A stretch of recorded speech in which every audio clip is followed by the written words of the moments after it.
Okay. Hello, everybody. My name is Eric Wishart. I'm calling in from Saturday morning in Hong Kong. So it's Friday evening there. Thanks for joining. Um, I Today I wanted to talk about AI and journalism ethics. So I put a presentation together. Um, I've been a journalist for more than 50 years, and so I've seen a lot of technological changes in it. And I was editor in chief of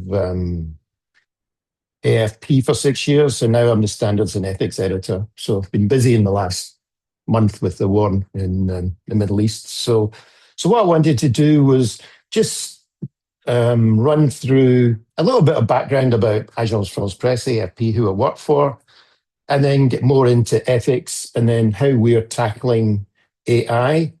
And this isn't a discussion about using AI tools as much as how to avoid the pitfalls, the ethical pitfalls of using AI. So that's where we are. I think we've got Stella's handling the questions.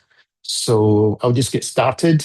Please feel free to ask. And at the end, there was quite an interesting example I had recently. I wrote a piece for AFP about how we're about the press restrictions in the Middle East because of the war. So I wrote the article, and then I asked, just as an exercise, I put in the content I had and asked ChatGPT to write the story for me, which was quite a good example for this discussion. Okay, so I'll get going. Everybody can hear me okay? All good? So I just share my screen. I like my PowerPoints.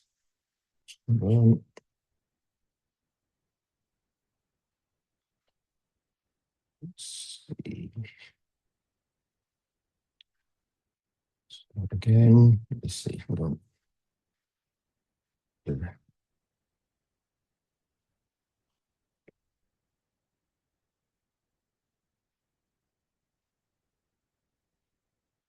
Okay.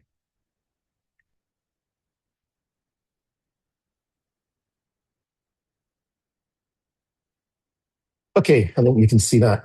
Okay, so as I said, I'm standards and ethics editor. I mean, basically, my job with the editorial team is writing the editorial rules for AFP. I edit the style book. We work in 5 languages, so I have a French colleague we work together on. This is the world headquarters in the middle of Paris. If you ever come to Paris, it's near in front of the old stock exchange. And it's actually in the same location as it always was. We haven't moved, interestingly. It's not the original building. We operate along the same lines as AP and Reuters, basically. The interesting thing is that these three agencies all started in the 19th century and still exist today. We've got about 2,000 plus journalists now, about 2,700 staff worldwide. Basically, every major or not so major country. We've got offices throughout the Middle East, including Tehran, Baghdad, up in Erbil in Kurdistan. Got an office in Pyongyang. Our regional North America headquarters is in Washington, DC. So we've got about 260 actual offices, what we call bureaus. I would imagine if you know AP, you're familiar with the way a news agency works. We claim to be the oldest one. AFP started in 1835. This rather severe looking gentleman called Charles Havas. He started Havas News Agency in 1835. Technology has evolved. We used to send stories by carrier pigeon. For example, if somehow they managed to write a story on a piece of paper in London, they would tie it to the carrier pigeon that would fly back to Paris. And this was obviously at the receiving end with the hat and the cigarette. So that's how we used to work. Things have obviously changed. Paris was occupied during the Second World War. And after the liberation of Paris in 1944, the old Havas agency, which had stopped functioning during the Nazi occupation, was relaunched as Agence France Presse. So that was the start of the modern AFP. I write the rules basically for the journal, for the agency's journalists. I have a deputy in Paris called Pauline Talleyrand. We have a big editorial team. I work with the editor-in-chief and the news director. So it's quite a collaborative effort, but I usually have to take the lead on various things. I was asked to write during the war in Gaza how AFP was using the word terrorist, which was also, is also always a kind of hot topic. It's like most major media, including AP, something we avoid unless it's with attribution. Quite a controversial topic. So this is the kind of thing I get involved in. We didn't really have an ethics code. It was just about 20 points in the style book. So in 2025, I wrote the first major AFP code of ethics, which we call editorial standards and best practices. And it's not something you update very often. The most recent update was an addition, you guessed it, on artificial intelligence. So, I mean, we're taking AI extremely seriously at AFP. And in fact, my deputy has just been promoted to become our sort of top AI person in the editorial management. So it's very central to our editorial strategy. Ethics, I would say, and I'm a former member of the SPJ Ethics Committee. I know Dan Axelrod very well.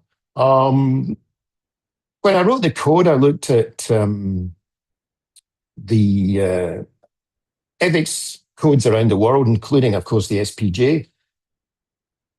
Every time the top priorities come out as accuracy, seeking the truth, impartiality and balance, and correcting errors quickly and transparently. And it was very consistent across the board. And I went through all these different.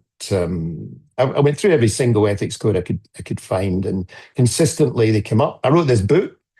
I think it was published a couple of years ago now, but unfortunately, the wars part of it is very much relevant. But I think the interesting thing about artificial intelligence is you would have thought writing a book about it at the start, not long after ChatGPT became popular, it would be out of date by now. But the needle, I think the lead, as we would say, the needle hasn't moved. AI can produce great tools, not reliable, and you need human oversight before publication. And it still comes down to that. As you know, there's been a lot of hype about the impact of AI on journalism. Will artificial intelligence replace journalists? There was a lot of this around 23, 24. What I would say is the good news, will Google's AI replace 90% of journalists by 2025? I think that deadline, like some other recent deadlines, has come and gone, and we're still here. So that's the good news.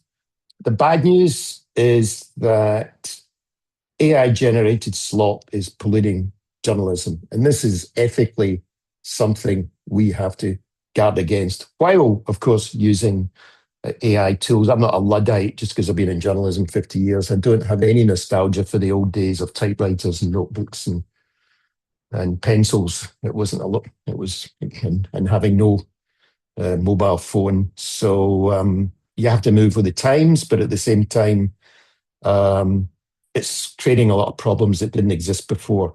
And this was a classic example of a non-existent freelance journalist producing AI-written articles that Wired and Business Insider both published. So we've got to really guard against AI-generated slop, as we call it.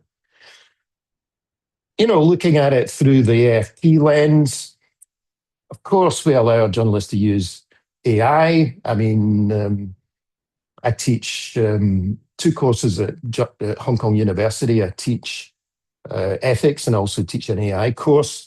And at the start, the university banned students from using AI, which was ridiculous because even if you ban them, they're going to use it, right? So, I mean, you have to embrace it. But so journalists at AFP, they can use it in story preparation, but with checks. We don't publish AI generated content directly. Anything that has been produced using AI always has to be double checked by a human being. Um, Translation, I'll come back to that, yes, but with checks.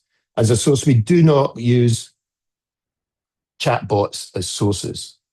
Don't quote. I mean, I see this sometimes, asking ChatGPT its opinion. It doesn't have an opinion. It works on the basis of, as you know, these large language models are not human beings. They don't have opinions.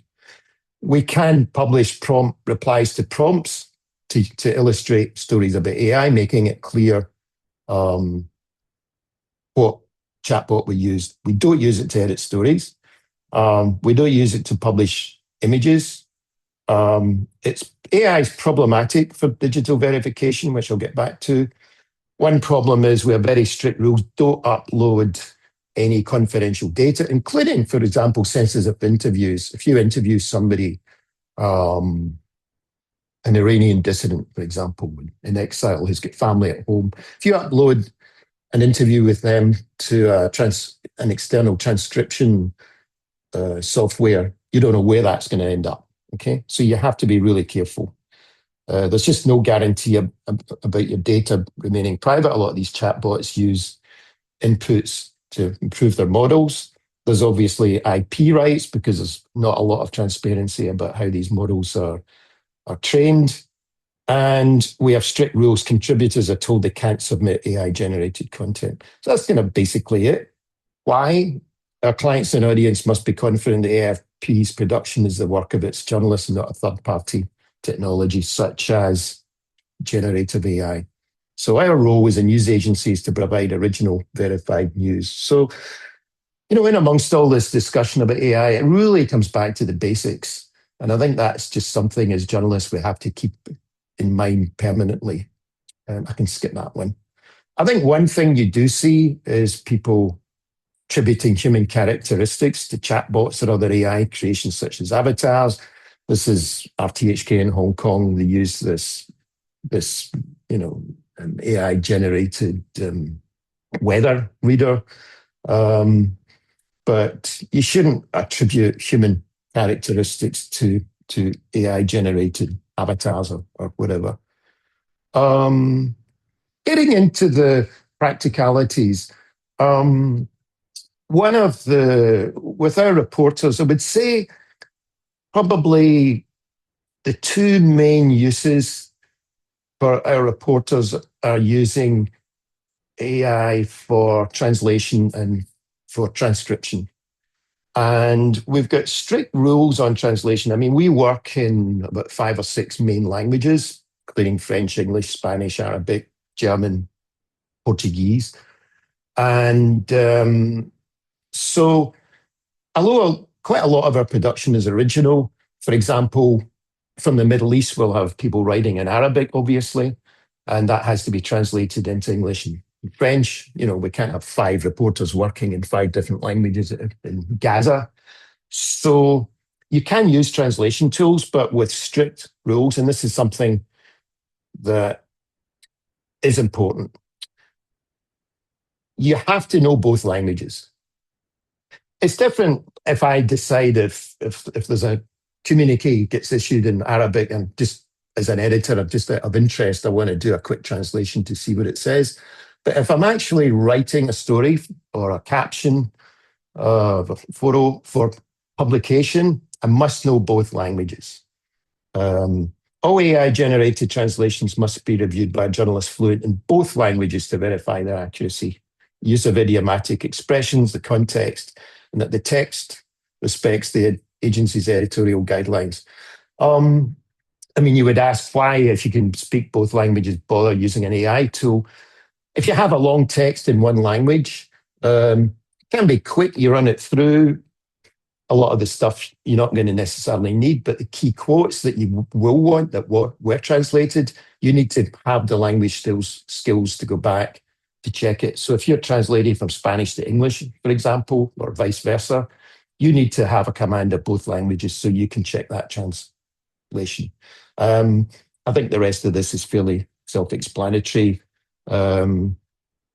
we had an incident at AFP many years ago where there was an Indianapolis series race came in where all the names of the racing drivers were like Juan Pablo Montoya, and one of the French journalists put it through a spell check. This was before AI, and all the names were converted into French names like Jean-Paul Montagne. Okay, so you got to be really careful with anything to do with names, jargon, technical terms. But I think the key thing is if you're using it for translation, for publication, not just for your own information, you need to know both languages. Okay.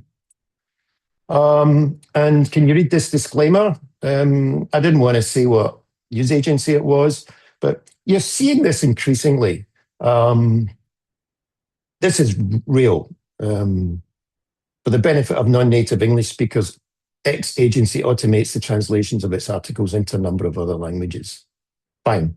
As machine translation may generate errors or fail to include the necessary context, X does not guarantee the accuracy of the automatically translated text, but provides these translations solely for the convenience of its readers. X accepts no liability for damage or loss of any kind caused by the use of the fully automated translation function. You are not doing your readers any service by producing something with your brand, very respected brand name on it, if you can't guarantee its accuracy. You can't outsource your reputation to a third-party chatbot or translation tool. It's not acceptable. And I see this. I know somebody in Hong Kong who works for a very well-known financial newspaper, and they automatically translate from English into Chinese and put it on their online site. And he says that the translations are 95% correct, but it's a public service. It's a public disservice. 5% is not acceptable. So this is this kind of, as I said, pollution of journalism, lowering of standards. It's not acceptable. You can't put out something that's going to be 95% correct. Okay? So, and as I say, you see this increasingly. Okay. Transcription. Transcription's been great for reporters. Voice recognition software, transcribing speeches, interviews. But again, you have to go back to the original recording to make sure that the quote you're pulling out is accurate. Don't just rely on the transcription and then publish straight from there. And from experience, voice recognition software has great difficulty with Scottish accents. So, it really depends on the speaker. It's still not 100% reliable, can be affected by dialects, accents, and, homophones, homonyms, jargon, idioms, crosstalk. So again, reporters use this a lot, but the rule is always go back to the original recording and check if you're using a quote from your transcription. And this was a kind of odd one from the New York Times. Even the greatest news organizations can be caught out by transcription because of a transcription error. An interview with Matthew Ricard misquoted one of his comments. He said, once there was a French journalist, very cynical, and he said to me, this thing about becoming a better person and all that, this is the politics of the ashtray, which was a kind of an odd quote, but anyway. But he was quoted as saying, this is the politics of the hash trade, okay? So you really have to be careful when it comes to using transcription.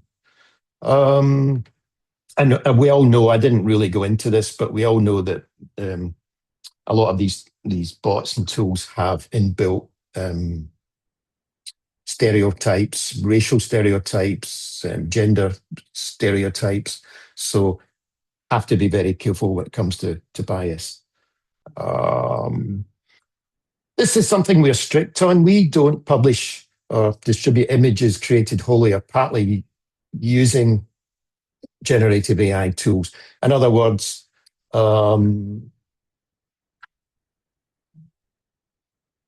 we do use AI tools, but we have strict rules in maintaining ethical and editorial standards when it comes to images. AFP images representing real people and events are never AI generated, but are shot by its photographers and video journalists.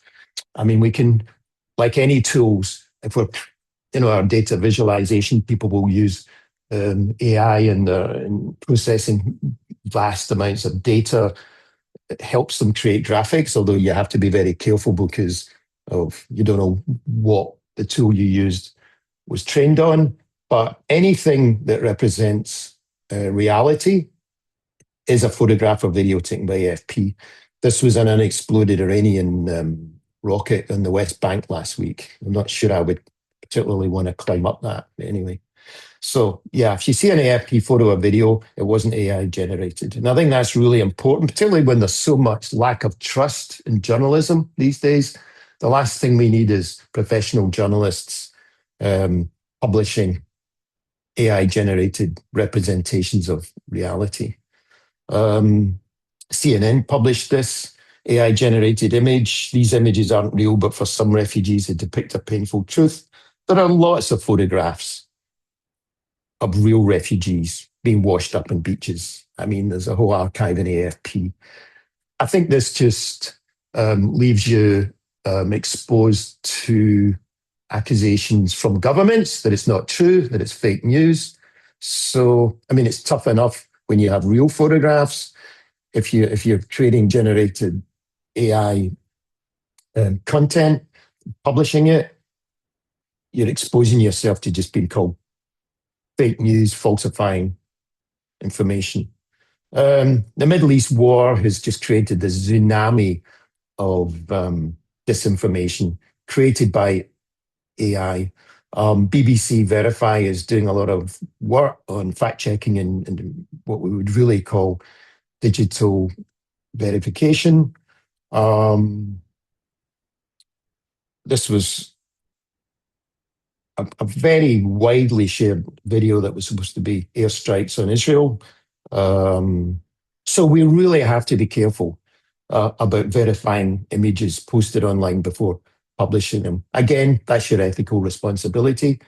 I mean, I think there's also a financial aspect to this. I think people might say, well, it's easy for AFP if you get 2,000 journalists to have always use photographers in your video team to shoot real images, but we're only a small paper and we don't have that budget, so we're just going to, make AI generated images of real events. But there's no law that says you have to produce that stuff. If you can't subscribe to an AP or an AFP or Reuters, find some other way around it. But don't pretend that AI generated images are a proper representation of the real world, because as I say, you're exposing yourself to accusations of just creating fake news, to use a popular term. This was one. AFP has about 120 fact checkers working in more than 24 languages worldwide. This was another one that was widely circulated, Iranian missile dedicated to Epstein's victims. It was false. So it's a real battle. It's a battle on two fronts. First, if a lot of the first information that we see lands online from amateurs out there, citizens. So if we use it, we have to verify that it's true. But also, if an image or a video has reached a critical mass online and has been shared widely, we fact check it or digitally verify it. And it's very tough, and it's become even tougher with artificial intelligence. What am I doing for time? It was interesting, the New York Times, not long after the whole AI discussion started, the New York Times did an interesting piece about how these online detection softwares were not reliable, that they had difficulty identifying whether or not an image had been created by, or a video had been created by AI. And they've just done another story in the last week or two, and it's very interesting. We're still in the same place, or even a worse place, because the AI tools have become better. This was a video 4 of the tools thought it was real, but it was AI generated using Midjourney. So this is the real challenge for journalists. As I said, if you're working from the basis of producing accurate and truthful content, and you're having to process a lot of imagery, you can't rely on these tools. And they also, you've probably seen this one, AI detection tools also produce false positives. I mean, I don't think Abraham Lincoln, when he wrote the Gettysburg Address, used ChatGPT, but I just put that in last week. I'd seen an article about it. I haven't tried to humanize the text yet, but this just shows the difficulty of combating AI generated fakes. So you really have to learn verification skills if you're gonna publish content you've seen online, or don't use it at all, or take it from an AFP or another organization with a reputation for responsible fact checking. Okay. This is always a danger. I mean, if you work for a news organization, you're going to have freelance journalists, you're going to have governments sending you handouts, you're going to have companies. And a lot of PR companies have embraced artificial intelligence. It's a lot cheaper than getting an actual photographer to go out and take pictures. They think they can just create these AI images and then just send them out with a press release. So we tell our freelancers and third-party content providers, you can't send us AI-generated content. And I think this is another thing you have to be very aware of, is before, with photographers, they couldn't manipulate images using Photoshop. Now they can't generate images using or manipulate images using AI. Same thing for handouts, press releases, government, whatever, So we have said that if there is something newsworthy that is circulating online that was created by AI, an image, for example, we can republish it, but with a watermark, very clearly said this is fake. This is 25 million people have seen it. The Epstein thing, I think, missile got a lot of plays. If you do use an AI-generated image to illustrate a story, for example, you have to make it very clear in the way you publish it that it was AI-generated and it's fake, okay? This was an example. Amnesty International, this was a couple of years ago now, produced a report about a protest in Colombia and used an AI-generated image of a protester. They said that it was to protect real protesters, but there's many, many photographs of protesters in Colombia that could have been used that don't necessarily identify the person. And it just devalues it. It meant the government could turn around and say, this is fake, it's not real. And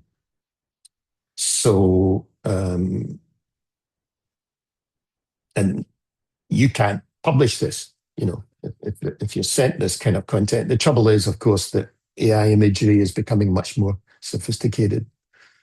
We don't use AI tools to edit stories. Of course, we use existing tools like spell checks for highlighting spelling and grammar mistakes. And the style book, which I'm in charge of, provides rules and questions regarding use of language. But I mean, the argument is editing depends on the journalist's knowledge of the subject and ability to provide context, to fact check it, and fine tune the use of language and terms. I've been in this game a long time. I don't need AI to edit a story for me. I mean, a spell check's fine, and the grammar checks can be useful and it spots stuff. But the danger with AI editing, it can hallucinate. I've had just as tests asked it to edit things, and it's actually added in content that wasn't in the original.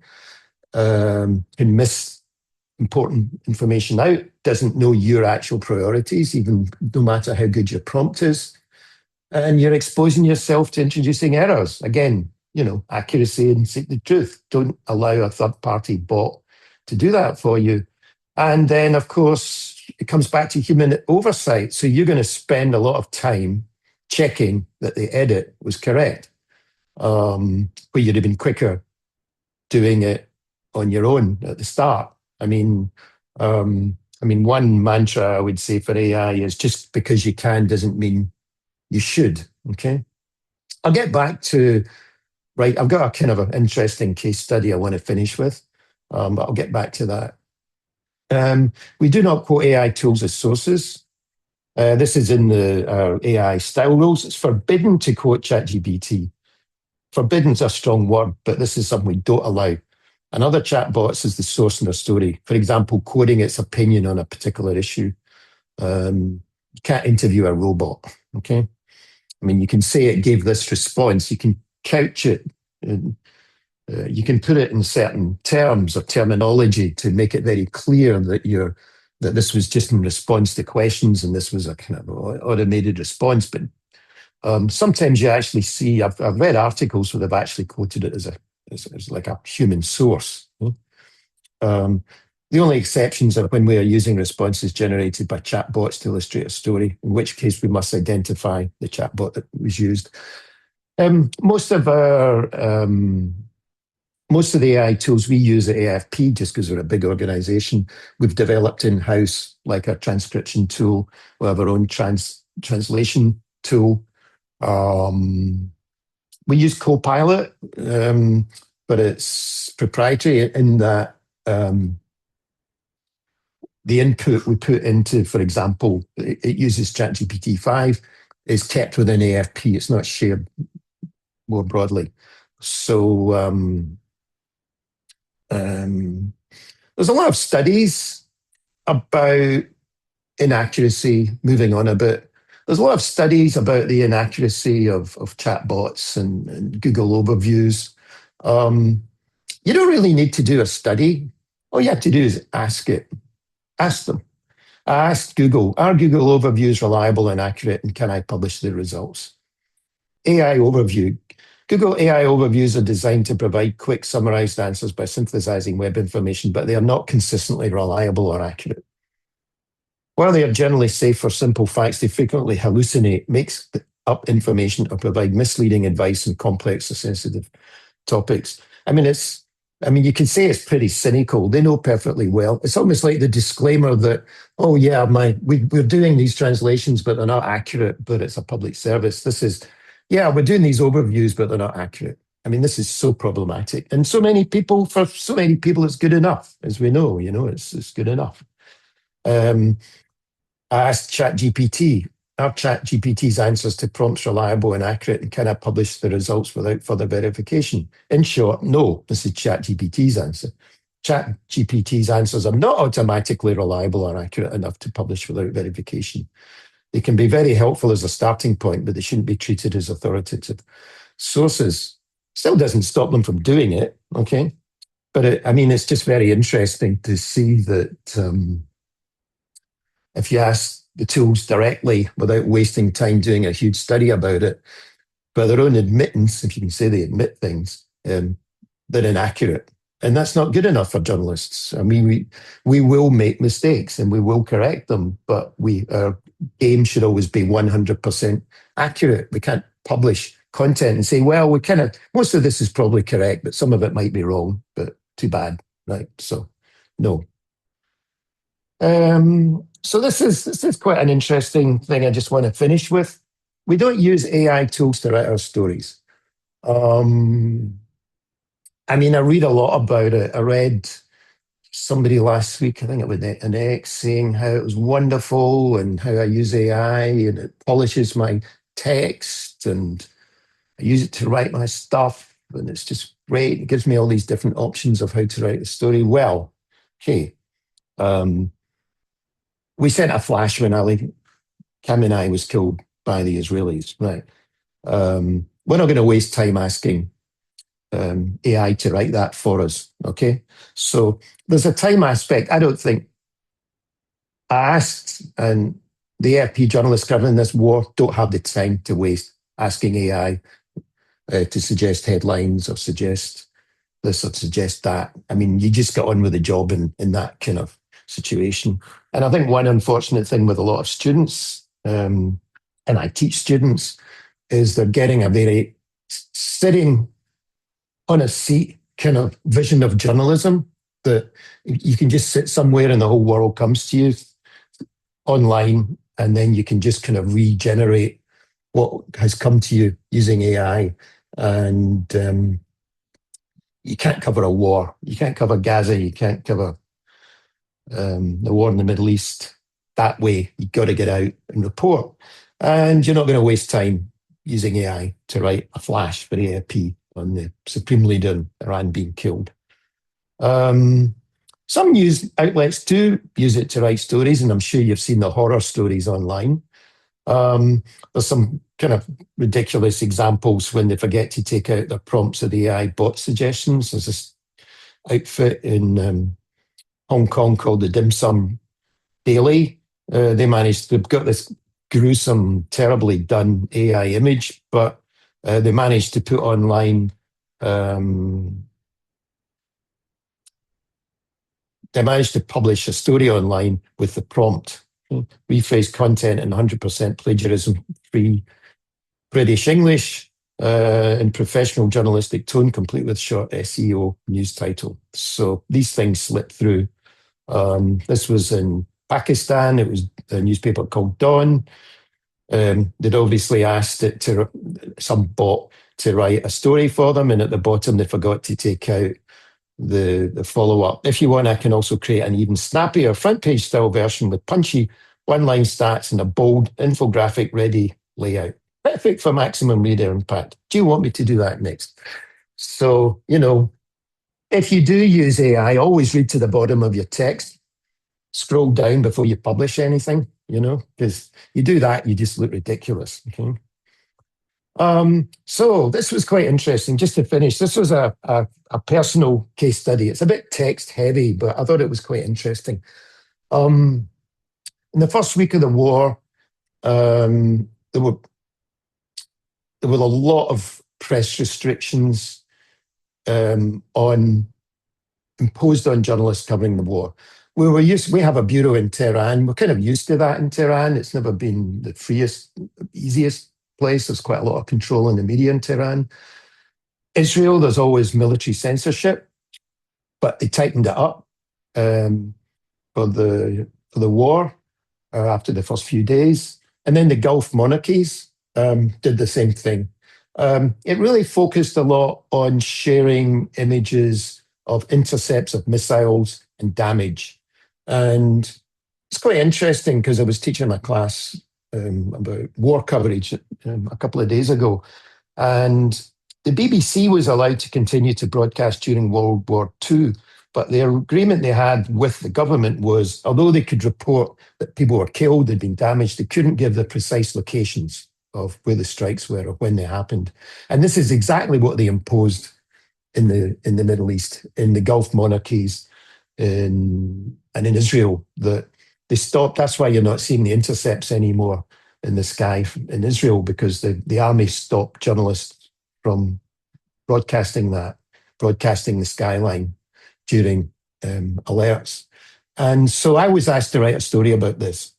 So what we did was we asked all the bureaus in offices in the Middle East to send in 3, 4, 5 paragraphs about the restrictions in their particular countries.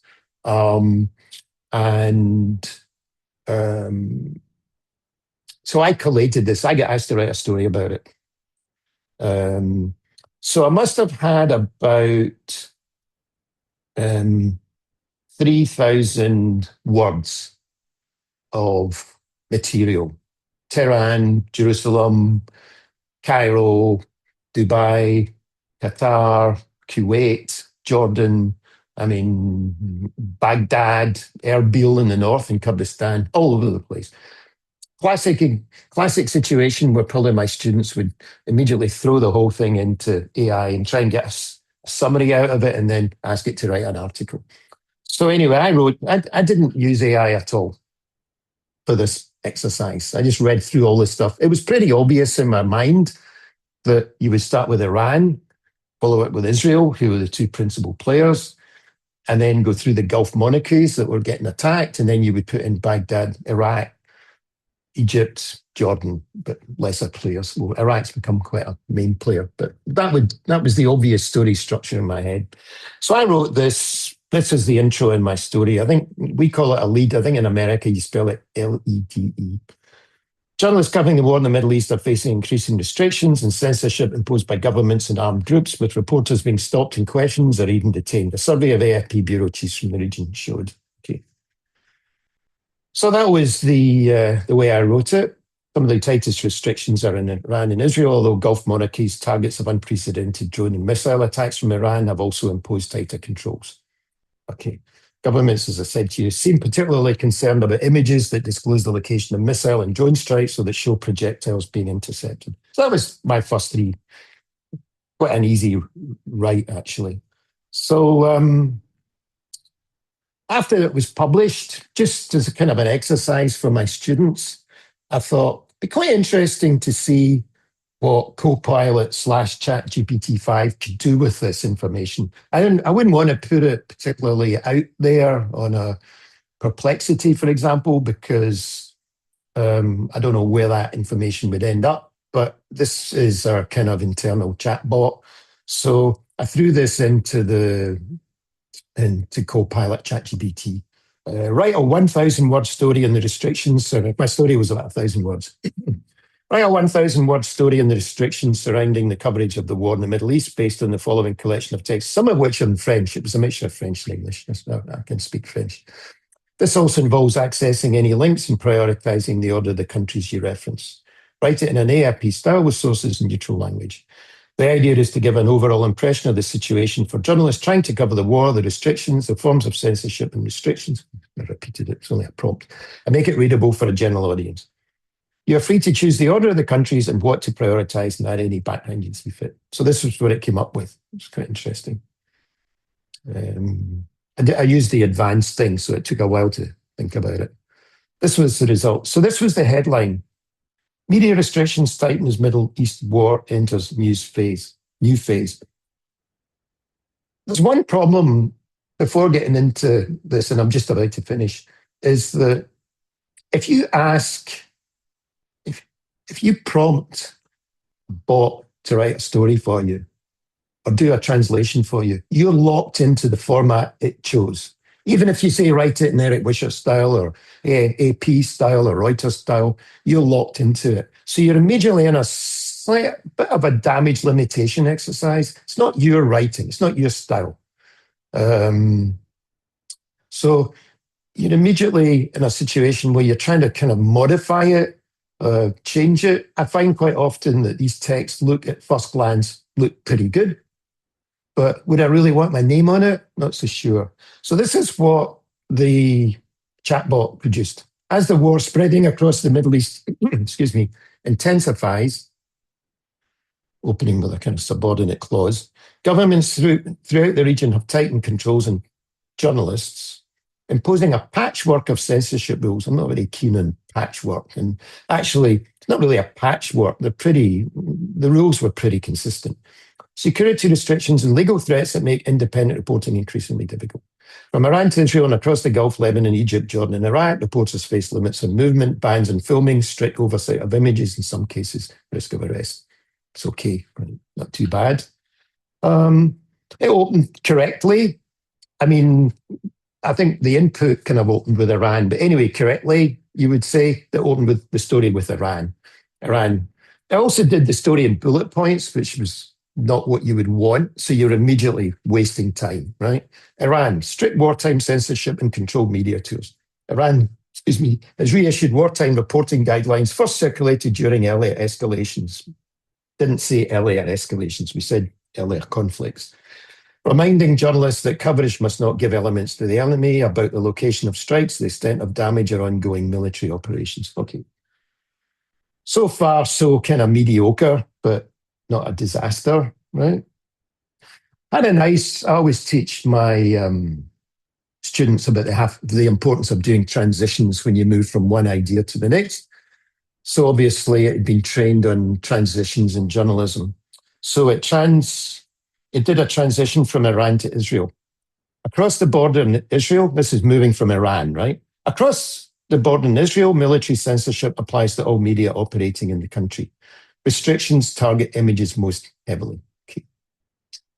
I just wondered if anybody had any thoughts about this. Just think about it. Across the border in Israel, we're moving from Iran to Israel. Okay, this is something that somebody working for the Dim Sum Daily or some might actually publish. Okay, Israel and Iran don't border each other. There is no across the border in Israel, right? This is why AI is so dangerous. Can you imagine publishing a story with your name on it saying across the border from Iran and Israel? I mean, it's just nonsense, right? And this is just typical. I mean, I didn't really get past that, but this is so you're just, as I said, you're in a damage limitation exercise, and some of that can just slip through. You're not paying attention, you're in a hurry, slips out. So, anyway, just to finish my little talk, we get 12 minutes. There's definitely a connection between ethics and the use of AI. And as I said, this was not a talk about using AI tools in journalism, which journalists do and the AFP does. And we teach my students lots of different tools like Manus and Notebook LM and all the rest of it. So there's no ban on AI, but it's problematic. And you don't want to publish a story saying that Iran and Israel share a common border, right? Or a transcription that mixes up ashtray and ashtrade.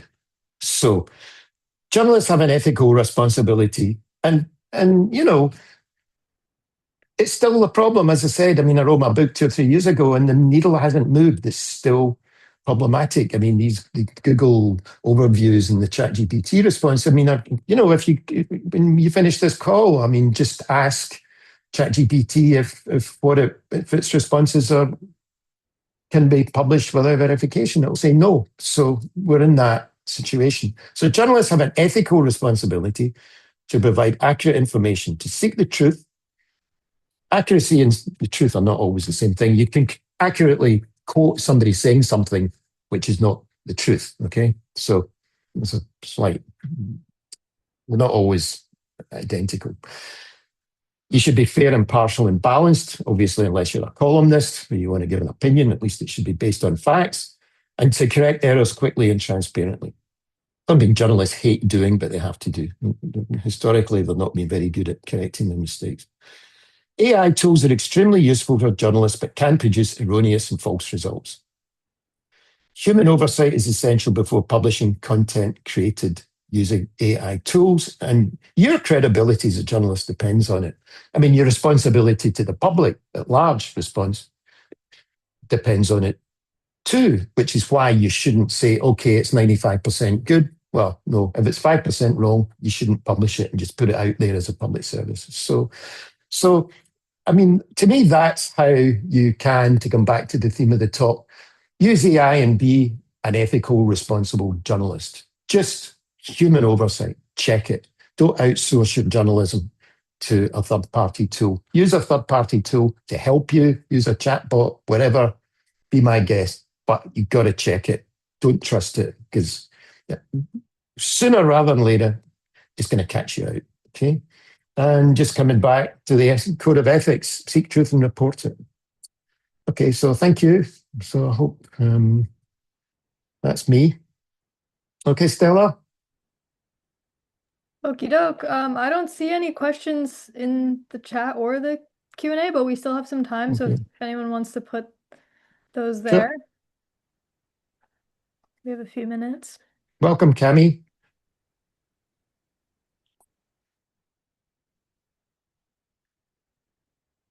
A very interesting. Thanks. Welcome, Larry. Yeah, this is something we're just dealing with all the time, constantly. But I mean, the amount of disinformation and AI disinformation that's coming out um, on the war is just staggering. It's just, as I said, it's like a tsunami. My role Any here is question from mostly you? as host, but I actually did have I'm curious what your students think generally about AI. Like, are they eager to use it or are they skeptical? They're eager. Yeah, they like it, but I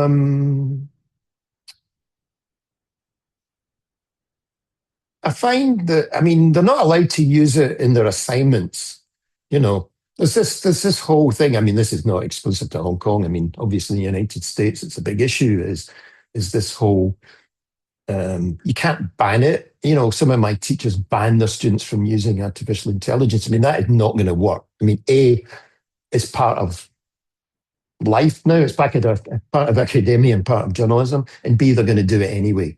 So all you can do is try and set some parameters and guidelines for it. But yeah, they do use it, but there's been quite a lot of pushback. I mean, one interesting thing, which I didn't get into in my talk, was that the Reuters Institute, which does fantastic investigative studies on journalism in general and AI, they have done surveys of the general public, news consumers, and the general consensus is that while news consumers accept that journalists will use AI as part of their work, as part of the news gathering or whatever process, they want content created by human beings. They don't want to read AI generated stories. They want it to be written by somebody. And it's been quite consistent around the world that there's been quite a lot of pushback. I think a lot of the discussion tends to be around how journalists use AI. Is it good? Is it bad? And not enough. I mean, does the public want this stuff? And the surveys say not a lot of problem, but I mean, there's a lot of resistance to AI generated podcasts, for example. I personally don't like listening to an AI generated podcast. All right, Tristan saying something. Oh, thanks, Stephen. Shutterstock is AI generated images. So while looking for needed images, they have been checking to look for photos and illustrations. Yeah, that's a good point, Tristan, because I actually have examples of it. Was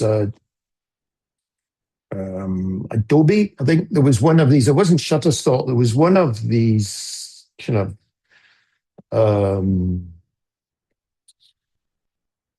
online sort of photo stocking, generic. You could use these generic images, and they were creating images of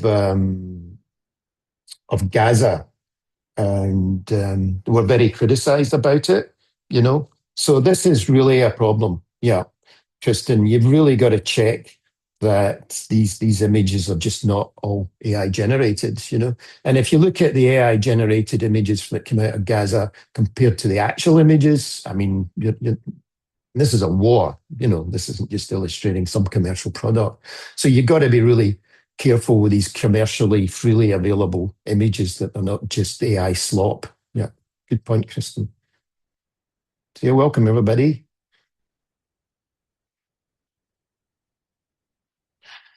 The one thing that really annoys me is how can you escape AI in your personal life? I mean, even if you don't want to use it. I mean, I use it all the time, actually. I quite like Perplexity because I think it's always good when it gives the link to the source. But I mean, I don't know how many, I mean, I can't escape Google overviews. Every time I do a Google search, I get these overviews. So outside of journalism, yeah, I do use it. Yeah, I do use it. what about everybody else? I mean, you can't escape it, you know. And I'm not an anti-AI person, but I always check it. But it's yeah, of course, it's an amazing tool, you know.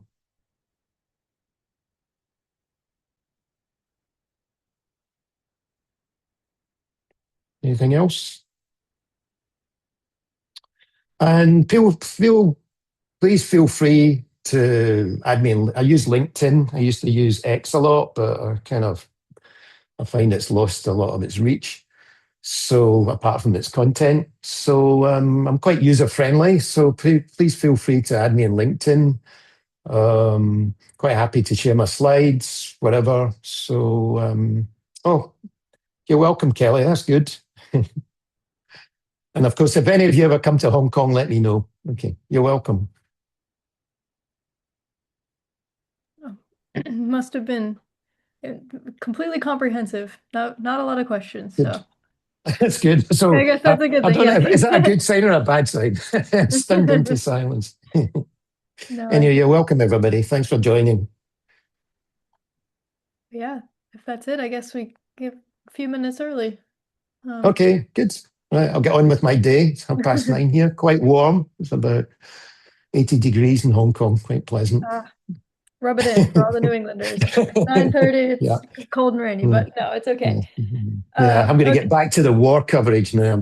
I'm doing a daily report on the war coverage, which is the Mm, start of my day. That's my first 5 hours of my day. So anyway, back into it. And I don't use AI, by the way, for that. I do it the old-fashioned way. Just go through the various online news. Okay. All right. mhm. But thank you for being here. Thanks Welcome. everyone Okay. for spending your evening Yeah. with me. And And please get in touch on LinkedIn. Okay. yeah, the recording will go out to all the attendees. But yeah, I think that's it. Have a good rest of the weekend, everybody. Thank you. Bye bye.